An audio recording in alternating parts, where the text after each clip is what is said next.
జిల్లాలో ఈ పోలీసులకు సంక్షేమానికి సంబంధించి ఈ సబ్సిడరీ క్యాంటీన్ ఈరోజు నిర్మల్ పట్టణంలో టౌన్ పోలీస్ స్టేషన్ పక్కన మనం బిల్డింగ్లో ప్రారంభించుకోవడం జరిగింది.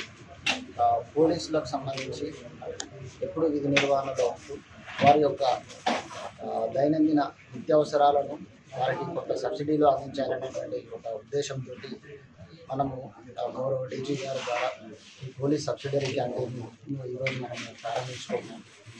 పోలీసులో ఉన్నటువంటి అందరు అధికారులు హోంగార్డ్ నుండి మొదలు పెడితే ఎస్పీ స్థాయి అధికారులందరూ కూడా ఈ సబ్సిడరీ క్యాంటీన్లో అన్ని రకాలైనటువంటి వారికి సంబంధించినటువంటి రోజువారీ దైనందిన కార్యక్రమాలకు సంబంధించి అన్ని రకాలైనటువంటి అవసరాలను క్యాంటీన్లో మనం ఇవ్వడం జరుగుతుంది. ఈ నిత్యావసర వస్తువులను అదేవిధంగా వారికి అవసరమైనటువంటి ఎలక్ట్రానిక్ గూడ్స్ కూడా ఇక్కడ నుండి వారికి కొంత సబ్సిడీలో ఇవ్వడం జరుగుతుంది. తద్వారా వారి యొక్క అన్ని రకాలైనటువంటి అవసరాలను తీర్చుకోవడం కోసం పోలీస్ శాఖ వారికి ఉపయోగపడుతుందన్న ఉద్దేశంతో దీనిని మనం ప్రారంభించడం జరిగింది.